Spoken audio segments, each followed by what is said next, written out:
अस्तित्व गुण किसे कहते हैं? वस्तित्व गुण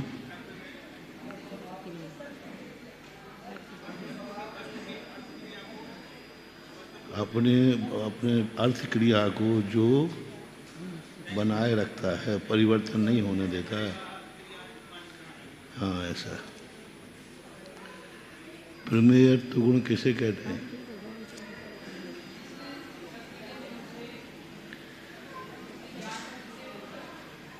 जो द्रव्य किसी ना किसी बना रहता है उसको प्रमेयत्व कहते हैं। प्रदेशत्व तो अगुण लगोत,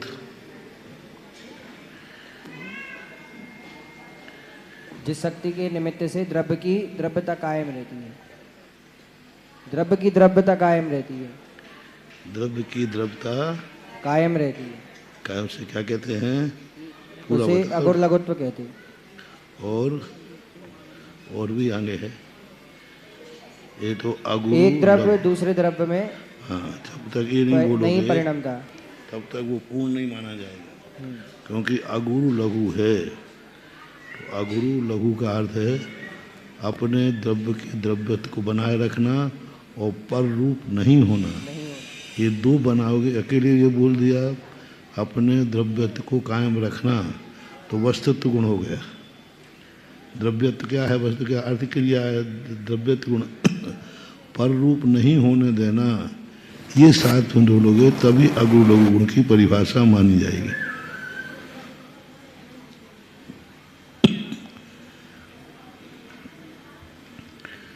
चलें, द्रव्य के कितने भेद हैं? 6 भेद। जीव, उद्गल, धर्म, अधर्म, आकाश और काल। जीव द्रव्य किसे कहते हैं? पढ़ लिया था कहे? हो गया था 100 महाराज जी। 100 द्रव्यत्व गुण की परिभाषा, मतलब यहाँ द्रव्यत्व गुण किसे कहते हैं उसमें लिखा है कि जिस शक्ति के निमित्त से द्रव्य सर्वदा एक सा नहीं रहता, लेकिन उत्पाद व द्रव्य की अपेक्षा द्रव्य तो वही रहेगा, पर्याय बस बदलेगी। पर्याय बदलेगी, द्रव्य का स्वरूप बदला क्या? नहीं बदलेगा। द्रव्य में निरंतर परिणमनशीलता बनाए रखना। द्रव्य नाम ही है, द्रवत्व खत्म नहीं होगा, लेकिन परिणमनशील बनाए रखना। निरंतर एक समय को भी रुकना नहीं। कोई वस्तु चल रही है तो क्या वस्तु नहीं है? बस वस्तु तो है। वस्तु द्रव्य कभी एक रूप नहीं रहेगा, एक समय के लिए भी नहीं रुकेगा। एक समय को भी द्रव्य कभी स्थिर नहीं होता। पर्यायों के माध्यम से परिणमन करता है। आप उसका समझाएंगे कैसे? द्रव्य परिवर्तन नहीं हुआ, पर्यायों के माध्यम से द्रव्य में द्रवता बनी रहती है। इसी बात को लेकर के तो बौद्ध मत खड़ा हुआ। द्रव्यत्व गुण के कारण से हुआ कि द्रव्य कभी एक रूप नहीं होता है। इसी द्रव्यत्व गुण के कारण से बौद्ध मत की स्थापना हुई। वो उसका सोच यही है, जब द्रवत्व है और द्रवत्व का परिणाम परिस्वरूप क्या है? कभी एक रूप नहीं रहना। बस इसी के कारण से, इसी स्वरूप को पढ़ने वो समझ पाया, उसने क्षणिकवाद कर लिया। जब द्रव्य का स्वभाव ही है परिणमनशील करना निरंतर, तो फिर द्रव्य क्षणिकवाद मान लिया। लेकिन वो ये नहीं समझ पाया कि द्रव्य पर्यायों के माध्यम से परिणमनशील है, स्वयं तो द्रव्य है। चाहे जीव राग करे चाहे द्वेष करे, जीव तो, लेकिन नाम बदल गया कि नहीं? रागी द्वेषी। अब रागी द्वेषी हो गया तो अब वो कहता कि राग, अभी राग कर रहा था अब द्वेष कर गया तो जीव मिट गया ना। और ये भूल गया कि राग में भी जीव है और द्वेष में भी जीवत्वपना जो है, पारणामिक भाव जो है वो यथावत है। वो वस्तुत्व गुण को और अगुण लघु गुण को नहीं मानता है। वो कहता वस्तुत्व गुण क्या है, कोई चीज नहीं है। द्रवत्व गुण आ गया बस खत्म हो गए। अनुरूप नहीं होगा लेकिन स्वयं तो मिटेगा, ऐसा।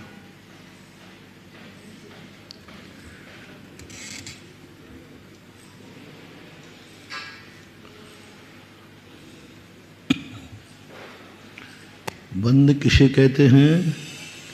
अनेक चीजों में एक पने का ज्ञान कराने वाले संबंध विशेष को बंध कहते हैं। अनेक चीजों में एक पने को विशद व्याख्या है। अनेक वस्तुओं को एक कराने का काम जो करता है उसे बंध कहते हैं। अब ये रस्सी वाला बंध नहीं है, कर्मों वाला बंध नहीं है, क्योंकि रस्सी वाला और कर्मों वाले बंध को बंध ले लेंगे तो हमारे यहाँ बंध कितने हैं संबंध?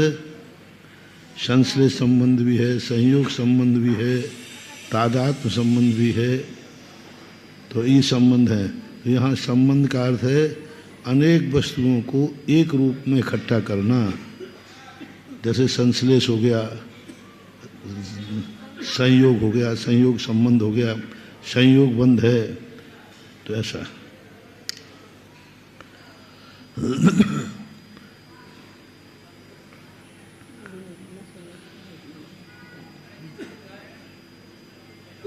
महाराज जी, इसका बंध का उदाहरण, बंध का कोई उदाहरण?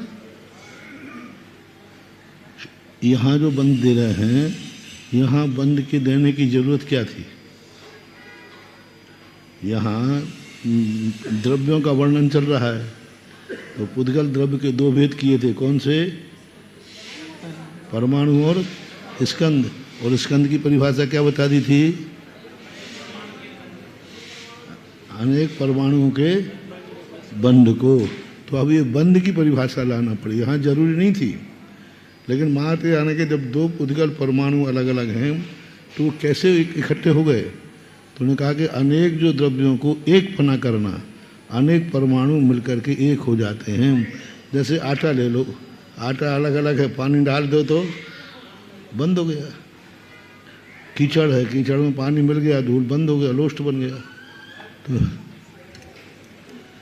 संबंध को ही बंद मानना, यहाँ संबंध को ही बंद मानना। अपने यहाँ बंद का है जो दूसरे को बांधता है या जो दूसरे से बंधता है। समझना कि बंद किसे कहते हैं? जो दूसरे से बंधता है। रस्सी से बांध लिया अपन ने, लकड़ी बांध दी, बंद हो गया नहीं। यहाँ संबंध का नाम ही बंध है। तो अब दो परमाणुओं में कौन सा संबंध हुआ? संबंध, बंध तो होते ही नहीं है। बंध ना वो उसको बांध रहा है ना वो उससे बंध रहा है, संबंध हुआ है। कौन सा संबंध हुआ? नहीं, संश्लेष संबंध हुआ। संश्लेष संबंध किसे कहते हैं? दो वस्तुएं पृथक मिलने के बाद उनमें पृथकता नहीं दिखना चाहिए। दूध में पानी, दूध और पानी अलग अलग है कि नहीं, लेकिन मिलने के बाद अपने कर्म, कर्म और आत्मा अलग अलग हैं, लेकिन मिलने के बाद एक में होगा। तो शरीर, ये सब संश्लेष संबंध है, हैं? तादात्म्य संबंध कहलाता है गुण गुणी का। जो संबंध कभी अलग था नहीं, कभी अलग होगा नहीं, फिर भी अपना संज्ञा लक्षण स्वरूप भेदात से भिन्नता रखता है। भिन्नता हमारे यहाँ क्या है? संज्ञा लक्षण और स्वरूप की अपेक्षा से जो भेद है वो सब भेद हैं। अब वो भेद क्या हैं? तो गुण गुणी भेद है। दोनों की संज्ञा अलग है, लक्षण अलग है और स्वरूप भी। द्रव्य का स्वरूप और गुण का स्वरूप एक है क्या? द्रव्य के स्वरूप और गुण का स्वरूप एक है क्या? हो ही नहीं सकता। द्रव्य जानने वाला नहीं है, जानता तो कौन है? ज्ञान। लेकिन जानने की अनुभूति कौन को होती है? द्रव्य को। वो ज्ञाता है, ज्ञान नहीं। जीव द्रव्य ज्ञाता है लेकिन ज्ञान नहीं। कैसा कहा? जानने वाला, वही ज्ञाता है, ज्ञान नहीं। जान नहीं रहा, वो जानने वाला है। हाँ, जानने वाला एक बन जाएगा, लेकिन जानना और जानने वाला, जानना किसका काम है? और जानने वाला, ज्ञान जानने वाला नहीं है। आत्मा अपन धर्म, ज्ञान आत्मा ज्ञान नहीं है, आत्मा ज्ञाता है। जैसे धन और धनी, धनी धन नहीं है, धनी धन नहीं है, लेकिन धनी है कि नहीं? लेकिन धन नहीं है। और धन धन है लेकिन वो धनी नहीं। तो इसलिए तादात्म्य संबंध है। तादात्म्य संबंध इसी को बोलते हैं जो एक दूसरे के बिना रह नहीं सकते। एक दूसरे के कारण से ही एक दूसरे को टाइटल है। आत्मा जानन हारा है, जानने वाला, ज्ञान गुण की अपेक्षा। स्वयं जानने वाला नहीं है। आत्मा को ज्ञान दर्शन गुण निकाल दिए जाए तो अचेतन है आत्मा। तो आत्मा चेतन किस कारण से है? ज्ञान दर्शन के कारण से। और ज्ञान दर्शन किसके कारण है? आत्मा के कारण। आत्मा के कारण। आत्मा नहीं हो तो ज्ञान दर्शन रहेंगे कहाँ? आत्मा, जीव द्रव्य आत्मा है, ज्ञान दर्शन तो उसका लक्षण है। ज्ञान दर्शन तो उसकी पहचान है। आत्मा नहीं है ज्ञान दर्शन, जीव नहीं है ज्ञान दर्शन। जीवत्व तो ज्ञान दर्शन है, ज्ञान दर्शन जीव नहीं है। जीव का स्वरूप क्या है? जीव का परिणाम क्या है? पारनामिक भाव, जीवत्व भाव। जीवत्व भाव है, ज्ञान का भाव जीवत्व नहीं है। ज्ञान का भाव जीवत्व नहीं है। आत्मा बिल्कुल भिन्न है, संज्ञा से, लक्षण से, स्वभाव से, बस प्रदेश भिन्नता नहीं है। दोनों एक ही प्रदेश में रहते हैं और तादात्म्य संबंध है। ज्ञान और आत्मा को एक कह देंगे तो सांख्य मत आ जाएगा, अद्वैतवाद आ जाएगा। इसलिए दोनों बिल्कुल भिन्न हैं। प्रदेश की अपेक्षा संबंध है इनका, कभी टूटेगा नहीं, कभी टूटेगा। और एक दूसरे के बिना रहेंगे भी नहीं। एक है सो एक है, इसलिए अविनाभाव संबंध भी कहते थे। तादात्म्य संबंध कहो, अविनाभाव संबंध कहो। अविनाभाव दोनों तरफ लगेगा, अन्वय भी और भी। जहाँ जहाँ ज्ञान है वहाँ वहाँ आत्मा है, जहाँ जहाँ जीव है वहाँ वहाँ ज्ञान है, दोनों तरफ से। महाराज श्री जी, ये जो बंध की परिभाषा दी है वो स्कंद की अपेक्षा से है क्या?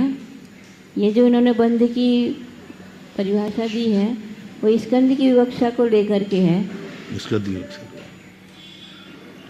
दो। जब परमाणु जो द्रव्य है तो ये परमाणु एक दूसरे में कैसे मिल गए? तो उन्होंने कहा बंध को प्राप्त हो गए। बंध का अर्थ क्या?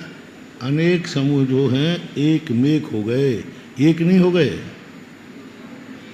एक में एक में और एक में कितना अंतर है? बहुत अंतर है। तो परमाणु एक में हुए हैं, एक नहीं हुए।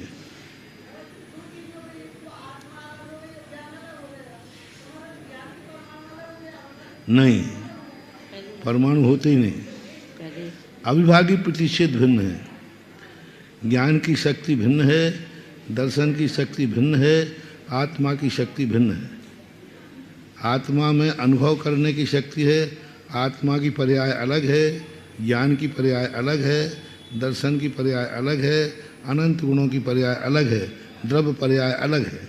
गुण पर्याय और द्रव्य पर्याय दोनों पर्याय अलग अलग होती ना। द्रव्य की पर्याय अलग है, ज्ञान गुण की पर्याय अलग है।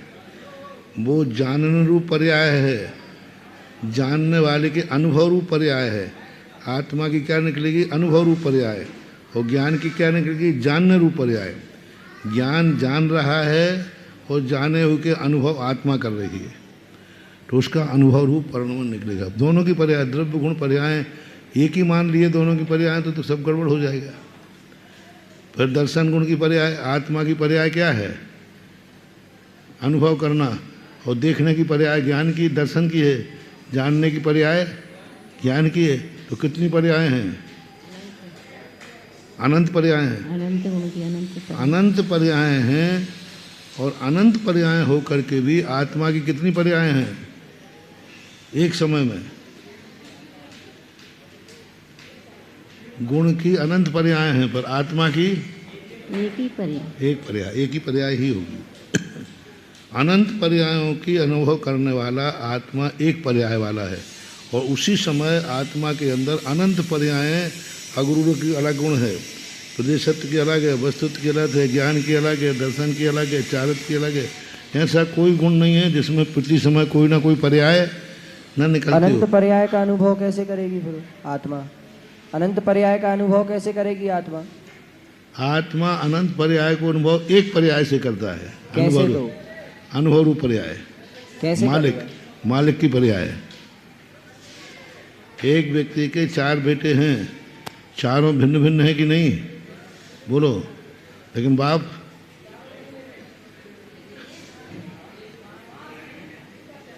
पिता एक है कि नहीं? वो एक पर अनुभव कर रहा है। वो 4 पिता का अनुभव कर रहा है। 4 बेटे हैं मेरे, वो चारों बेटों को एक साथ अनुभव कर रहा है कि नहीं? कर रहा है। लेकिन चारों बेटे अपने आप में अलग अलग है। अलग अलग हैं, उनका अनुभव अलग है। एक खा रहा है, एक सो रहा है, एक बैठा है, एक पढ़ रहा है, सब अलग अलग कार्य कर रहे हैं। लेकिन उन सब के देखो, चारों, एक सो रहा है, एक पढ़ रहा है, एक खा रहा है, एक घूम रहा है, चारों के भिन्न पर्याय हैं कि नहीं है। लेकिन पिता सबको एक पर्याय में देख रहा है। अलग अलग देख रहा है तो अलग अलग अनुभूति होगी। एक साथ देखने की शक्ति आ जाए तो एक की अनुभूति होगी बस। अभी तो अलग अलग देखेगा तो अलग अलग की अनुभूति होगी, लेकिन पितापना तो एक ही का है। तो दूसरी पर्याय को देखना मतलब अनुभव करना है क्या? दूसरे लोगों को या दूसरी पर्याय को देखना अनुभव करना है क्या? अनुभव करना अलग है। देखने मात्र से अनुभव कैसे होगा? आत्मा मात्र अनुभव करती है। मालिक कुछ करता नहीं है। मालिक कुछ करता नहीं है। मालिक होता है। मालिक गाड़ी चलाता नहीं है। लेकिन अनुभव, कर्म तो बहुत दूर हो गए, अभी तो ज्ञान गुण की बात है। साता माता वेदनी कोई अनुभव नहीं कराते तो उदय में आते हैं। कांटा हमें दुख का अनुभव आता है कि उसका काम तो चुभना है। वो चुभने के, उसकी जो नोक है कांटे की, वो तुम्हें चुभाने के लिए बनी है क्या? कि उसका स्वभाव है? तो तुम हमें चुभ तो रहा है। तो कांटा हमें दुख का अनुभव करा रहा है कि हमारी खुद का कर्म करा रहा है। इसी प्रकार कर्म का उदय आता है। कर्म का काम उदय आना है। सुखी दुखी करना कर्म का काम नहीं है। सुखी दुखी तो हम होते हैं। इसलिए जीव के संबंध में बहुत बड़ी चीज़ है। जीव अलग। और पहली बात है, आत्मा नाम की कोई चीज़ ही नहीं है। ये तो कुंद स्वामी की देन है कि आत्मा आत्मा आत्मा कर लिया उन्होंने। जीव है, द्रव्य की अपेक्षा। आत्मा कहाँ से आ गई? ना आत्मा कोई द्रव्य है, ना आत्मा कोई गुण है, ना आत्मा कोई पर्याय है। कहाँ बता, क्या कहूँ आत्मा को? 3 चीजें होती हैं, द्रव्य, गुण, पर्याय। आत्मा को क्या कहूँ? लेकिन पर्याय तो आत्मा ही तो पर्यायों को ग्रहण करती है। घटा लो, बताओ कौन सी पर्याय है आत्मा? हमने तो नहीं पढ़ी।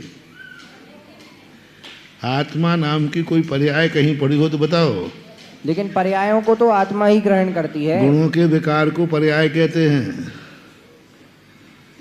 आत्मा किसे कहते? पर्याय कहूँ, गुण कहूँ, आत्मा नाम का कोई गुण नहीं है। जिसे जानने देखने की शक्ति उसे आत्मा है, वो आत्मा है। नाम तो बताओ, है कहाँ वो? शरीर में है अंदर। वो तो जीव है। जीव ही तो आत्मा है। अरे वाह, जीव ही आत्मा है तो फिर जीव ही कहो ना, काय को दूसरा नाम दे रहे? फिर जीव ही आत्मा है तो फिर जड़ात्मा, पुद्गलात्मा, जड़ात्मा भी तो है। जड़ात महाराज जी उसमें पुद्गल में जानने देखने की शक्ति थोड़ी है।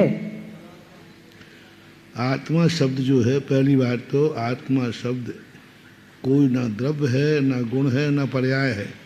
आत्मा शब्द जो आता है स्वरूप के अर्थ में आता है। जीव का जो स्वभाव है पर निरपेक्ष ओरिजिनल, जो आत्मा का स्वभाव है उस स्वभाव को बोलते हैं आत्मा।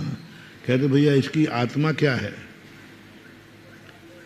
इसकी आत्मा क्या है? तो आत्मा है ना उसका एक नेचर है।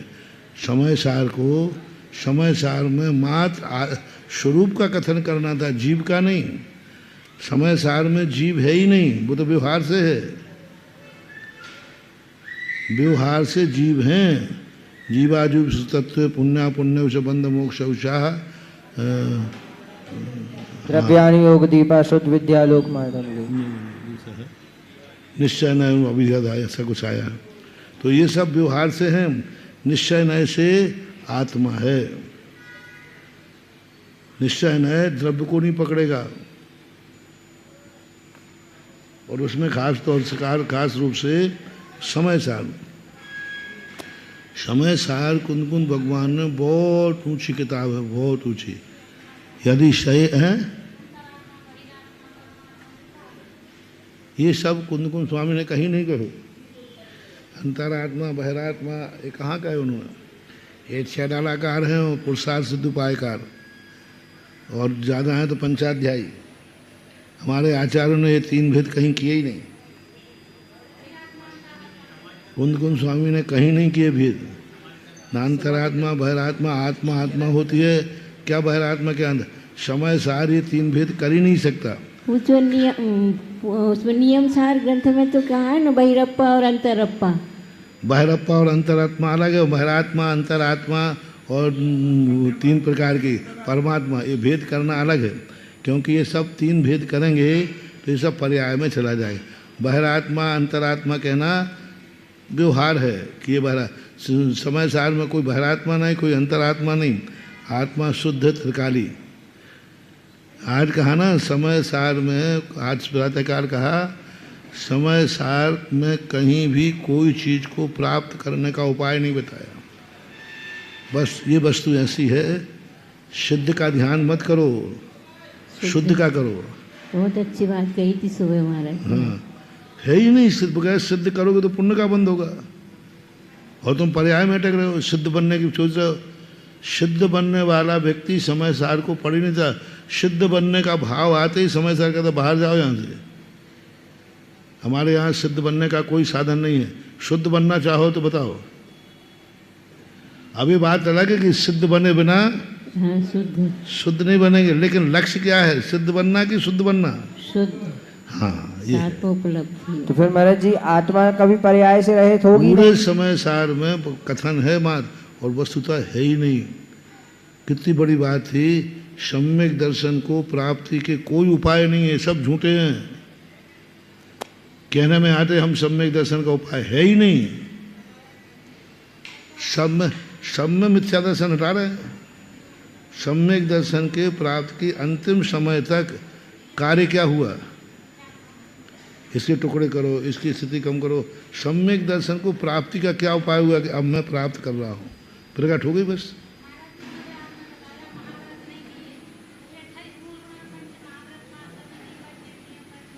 तो कहाँ दिए? 5 पाप त्याग करा। उनसे पूछा कि आपने दिए तो है ही नहीं, धारण करो। उन्होंने कहा आप तुम लोग 5 महाव्रत धारण करो। तो हम लोग अब धारण कर लेते, ठीक कह दिया। तो बाद में पूछा कि आपने दिए तो कुछ है नहीं, क्या धारण करूं? थोड़े तो तुमने बोला था ना कि 5 पापों का त्याग करता हूं।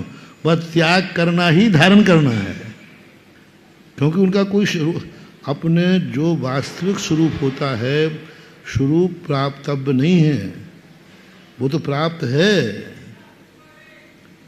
प्राप्त करने योग्य नहीं है। क्या सम्यक दर्शन प्राप्त करूं?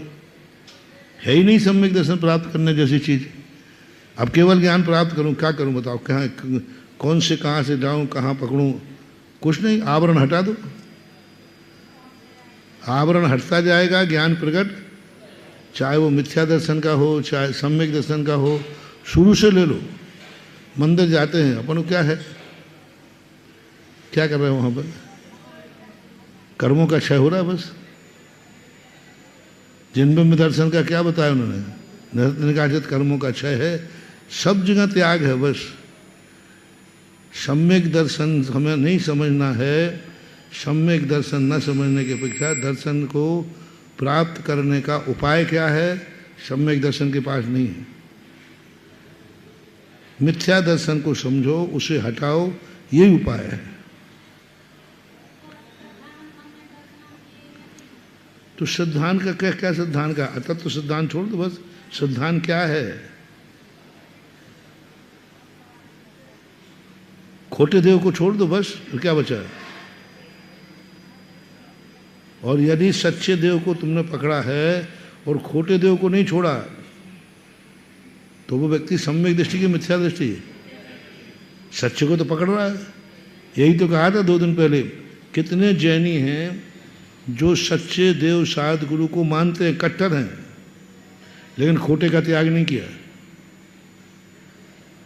सच्चा जान भी रहे हैं कि सच्चा यही है, और मान भी रहे हैं कि सच्चा यही है, लेकिन खोटा नहीं छोड़ा। दोनों में से बताना कौन सही है। एक सच्चे को जान रहा है और एक सच्चे को मान रहा है, एक, और लेकिन खोटे को नहीं छोड़ रहा है। और एक व्यक्ति वो है सच्चे को जानता नहीं है, मानता भी नहीं है, लेकिन खोटे को नहीं मानता, खोटे को छोड़ दिया, खोटों के पास तो नहीं जाऊंगा। खोटे देव साध गुरु को छोड़ दिया है, सच्चे देव साध गुरु को प्राप्त नहीं किया है। अब ये दशा बताओ, इन दोनों में से श्रेष्ठ क्या है।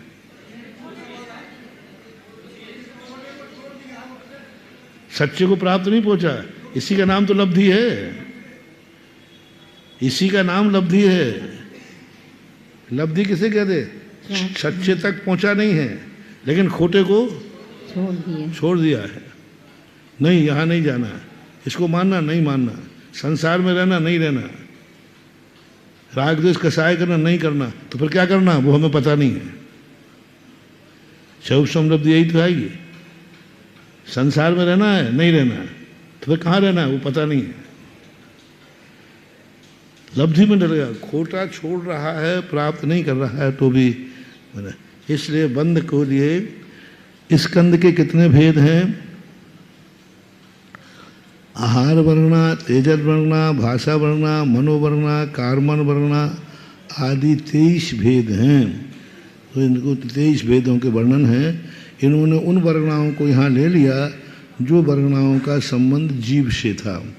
कुछ ऐसी वर्णाएं हैं जो स्कंद हैं, 2 परमाणु वाले भी हैं, 3 परमाणु वाले भी स्कंद हैं। परिभाषा किसकी बनाना है, स्कंद की। और ये सब उदाहरण किसके दे रहे हैं, वर्णा के। वर्णाएं हमेशा अनंत परमाणुओं के स्कंद की होते हैं। क्या स्कंद सभी स्कंद अनंत परमाणु वाले हैं, नहीं, 2, 3, 4, 5 संख्यात वाले भी होते हैं। तो स्कंद थोड़ा सा इन्होंने परिभाषा को वर्णा रूप में कर दिया। फिर अंत में उन्होंने दे दिया वर्णा आदि 23 भेद बन जाते हैं। 23 वर्णा हैं, पर इन्होंने 23 वर्णा दे करके भी एक प्रश्न तो खड़ा कर ही दिया कि वर्णाओं को पकड़ लिया। वर्णा के बिना भी वर्ग की परिभाषा क्या है, परमाणु स्कंद अनंत वर्गों का एक वर्णा होती है। तो वर्णा ले ली, स्कंद तो लिया ही नहीं।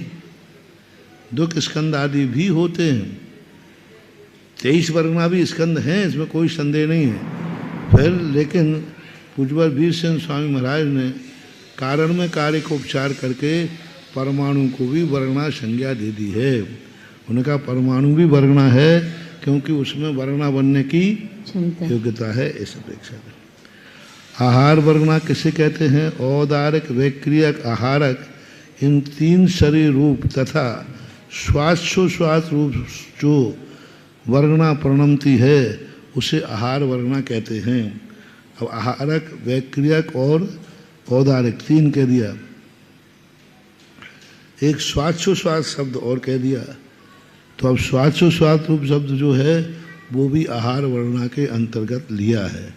कई और भी अन्न आचार्यों ने लिया है। जीवकांड में भी आया है। हाँ आया है, जीवकांड में भी लिया है। जीवकांड में आहार वर्णा को स्वाद का। पर प्रश्न खड़ा होता है कि स्वाद जो है ये अपने आप में वायुकाय जीव है, उनके शरीर है, तो उनके शरीर की अपेक्षा से अपने लिए आहार वर्णा वो कैसे बन गई ये है। क्योंकि उनके लिए तो ठीक है वायुकाय, क्योंकि वायुकाय का शरीर कौन सा है? औदारिक आहार वर्णा से बनेगा, इसमें तो कोई संदेह है नहीं। अब उसी को अपन ग्रहण कर रहे हैं तो आहार वर्णा कैसे हो गई ये प्रश्न आता है।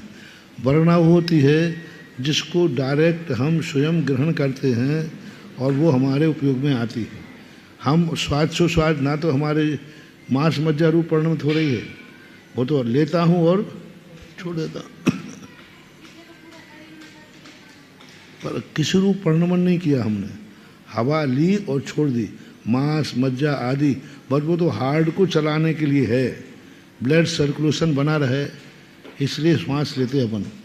और ज्यों की त्यों लेते हैं और ज्यों की त्यों छोड़ देते हैं। उसमें सप्त धातु रूप स्वाद में कुछ भी परिणमन नहीं करता।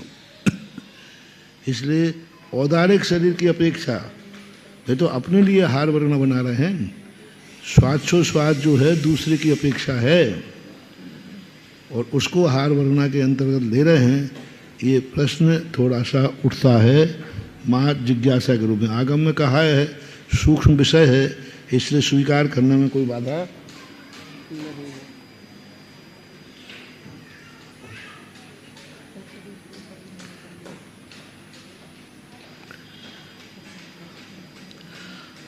अब नो कर्म की अपेक्षा कहें तो फिर तो इंद्रियां भी वही हैं, इंद्रिय मार्गणा भी है, इंद्रियां भी हैं, प्राण है, भाषा है, मन है। अब मन के लिए भी बना है तो मन की कौन सी वर्णा माने? मनोवर्णा है, तो मनोवर्णा को भी अपन माने के वो भी जीव का बनाता तो है ही, इंद्रियों के। उन सबको अपन शरीर में ग्रहण कर लेते हैं, मन को, इंद्रिय वर्णाओं को, सब औदारिक शरीर आदि में आ जाते हैं। पुरानी पुस्तक जो है इसमें श्वासोच्छ्वास शब्द नहीं दिया, पुरानी पुस्तक प्रकाशन में केवल इसमें दिया है औदारिक, वैक्रिक, आहारक, इन तीन शरीर जो पढ़ में उसे आहार वर्णा कहते हैं। ये है यहाँ ठीक है, लेकिन आगम में स्वाद को भी आहार वर्णा के, आहार वर्णा के माध्यम से स्वाद निर्मित होता है। मुझे ऐसा लगता है कि स्वाद लेना और लेने से कोई फर्क नहीं पड़ने वाला।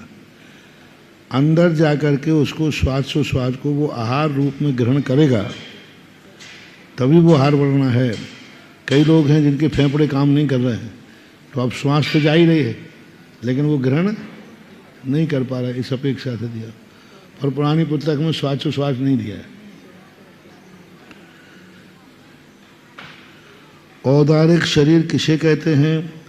मनुष्य तथा त्रियंच के स्थूल शरीर को औदारिक शरीर कहते हैं। मनुष्य तथा त्रियंच के स्थूल से ठीक है, दोनों के ही होता है, जिसमें छोटे बड़े एक अनेक आदि नाना क्रियाओं को करे, ऐसे देव के नारकियों के शरीर को वैक्रियक शरीर कहते हैं। वैक्रियक शरीर, विक्रिया और वैक्रियक में अंतर है। छोटे बड़े अनेक आदि नाना क्रियाओं को करे, ऐसे देव और नारकियों के। अब छोटे बड़े और नाना क्रिया करने को, अरे साक्षात देखने में और सुनने में कितना अंतर है। आंखें हैं उनकी, आंखें हैं, कान भी है, जैसे अपन देख रहे हैं ऐसा वो भी देखता है और इनको आनंद आता है। इनको मतलब जो महाराज का निकला ना, इनको अनुभव हो रहा है नहीं। आहारक शरीर सम्यक दर्शन का कारण नहीं कहा। सम्यक दर्शन आहार, क्योंकि उस समय जो उनकी विशुद्धि होती है वो पहली बात तो सम्यक दृष्टि के लिए होता है, मिथ्या दृष्टि को होता नहीं। छठे सात में गुण स्थानवर्ती को होता है। हो गई नहीं शाम को सामान से, वो तो नियम से छठे सात गुण स्थान वर्ती को ही होता है। नहीं, उस पुतले के माध्यम से किसी दूसरे को सम्यक दर्शन की प्राप्ति होती है। दूसरे को वो सम्यक दर्शन पुतला दिखता नहीं है। समोषण में जाके छू के आएगा, समोषण में किसी को नहीं दिखेगा, कोई नहीं देख सकता। अवध ज्ञान का विषय बन सकता है। अवध ज्ञानी जान सकते हैं कि यह हारक पुतला वहाँ जा रहा है, केवल ज्ञानी जानते हैं। इसलिए कोई उसमें विशुद्धि का कारण बन सकता है। भगवान के दिव्य सुन सुन करके आ जाएं और वहाँ जा कर के वंदना करके आ सकता है। अकृत्रिम चैत्यालों की वंदना के लिए निकाला जाता है, संयम के परिपालन के लिए निकाला जाता है, निकाल सकते हैं। बुद्धिपूर्वक भी निकलता है, अबुद्धिपूर्वक भी निकलता है।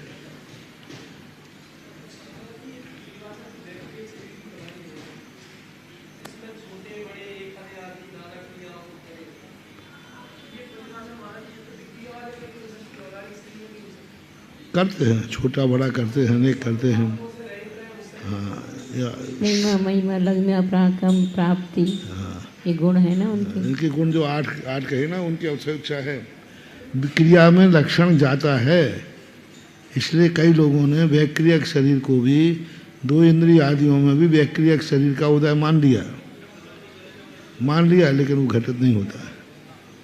कहीं कहीं महाराज ऐसा कि जो व्यक्रिक शरीर नाम कर्म को उदय से शरीर मिलता है, वो व्यक्रिक शरीर कहलाता है। वही, और विक्रिया जो है औदारिक शरीर नाम कर्म से के उदय से होती है। विक्रिया जो हमेशा औदारिक शरीर नाम कर्म के उदय से ही होती है।